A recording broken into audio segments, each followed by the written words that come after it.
Serial मन अति सुंदर में आज आपको देखने को मिलेगा कि दादी ने उस विदेशी मशीन को तोड़ फोड़ कर रख दिया जो कभी खुद प्रथम ने अपने ही हाथों से राध्या को दिया था, और अब राध्या को श्राद्ध का भोग खुद अपने हाथों से चूल्हे पर बनाना होगा। लेकिन सबसे बड़ा कारण यह है कि राध्या आग से बहुत ही ज्यादा डरती है। दरअसल सच्चाई यह है कि राध्या ने अपनी ही आंखों से अपने माता पिता को जलते हुए देखा है, लेकिन मित्तल परिवार की दादी भला उस लड़की की मासूमियत को कहाँ समझने वाली है। जी हाँ, बात करें नेक्स्ट ट्रैक की तो अब उर्मी भाभी के द्वारा जी के श्राद्ध के लिए आज से ही हवन कुंड का पूजन शुरू हो चुका है और उनकी आत्मा की शांति के लिए यह पूजा की जाती है। वही कल दादाजी के श्राद्ध के लिए 11 ब्राह्मणों का आगमन होने वाला है, जहां खुद राध्या को उन ब्राह्मणों के लिए अपने ही दम पर हर हाल में भोग बनाना होगा। ऐसे में यह देखना ज्यादा मजेदार होगा कि अब दादी ने वह मशीन भी तोड़ डाली है जिस पर राध्या उन ब्राह्मणों के लिए भोग तैयार करती थी। दूसरी तरफ दादी वहां से राध्या का हाथ पकड़कर बाहर ले जाती है और उसके सामने सबसे बड़ी कठोर सजा रखती है, यानी अब दादी राध्या का हाथ छोड़कर उस चूल्हे में आग लगाएगी और राध्या को उस आग के सामने जाकर खाना बनाने को कहेगी। वह उसे मजबूर करेगी और आदेश देगी कि अभी के लिए सारा भोग इसी चूल्हे की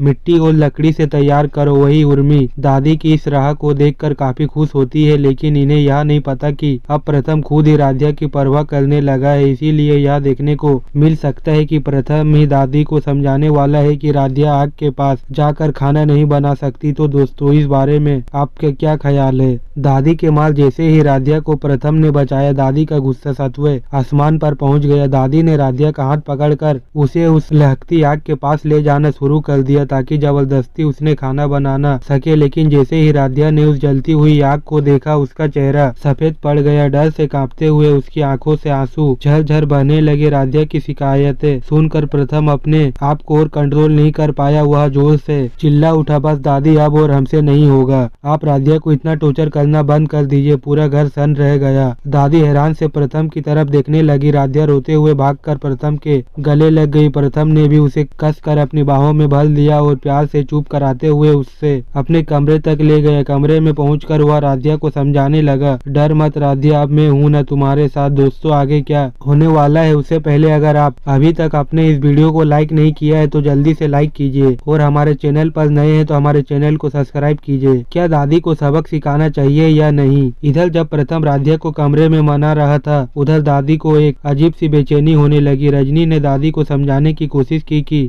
माँ जी आप शांत हो जाइए, लेकिन दादी ने गुस्से से हाथ उठाकर रजनी को रोक दिया। मुझसे कुछ मत बोलना रजनी, आज देख लिया मेरी कितनी बेइज्जती हुई है। जो लड़का मेरी तरफ आंख उठाकर भी नहीं देखता था, आज उसी ने अपनी बीवी के लिए मुझे इतना सुना दिया। दादी का चेहरा गुस्से से और दर्द से लाल हो उठा। तभी वह ओमकार भी आ गए और उन्हें हाथ जोड़कर दादी से क्षमा मांगी शुरू कर दी, लेकिन दादी ने इनकी एक ना सुनी और रोते हुए अपना दुख सबके सामने बयां किया। आज इस घर में मेरी कोई नहीं सुनता। बाबूजी के श्राद्ध के दिन भी मुझे चैन नहीं है। इस बीच 11 पंडित जो भोजन के लिए आए थे, घर का माहौल देखकर एक दूसरे की तरफ देखने लगे और फिर बिना खाना खाए ही वहां से निकल गए। यह देखकर ओमकार ने दुखी स्वर में कहा, माँ जी आपके हंगामे की वजह से पंडित लोग भी बिना खाए चले गए। बाबूजी की श्रद्धांजलि अधूरी रह गई। यह सुनते ही दादी का गुस्सा और भड़क उठा। उनके मन में एक ही बात घूम रही थी, यह सब राध्या की वजह से हुआ है। उसी ने इस घर की इज्जत मिट्टी में मिला दी। अब दादी की आंखों में राध्या के लिए बदलने की आग साफ झलक रही थी। आने वाले एपिसोड में देखिए दादी अब राध्या के खिलाफ और बड़ा कदम उठाने वाली है, लेकिन इस बार समस्या यह है कि राध्या के साथ अब हर कदम पर प्रथम खड़ा है। दादी को ऐसा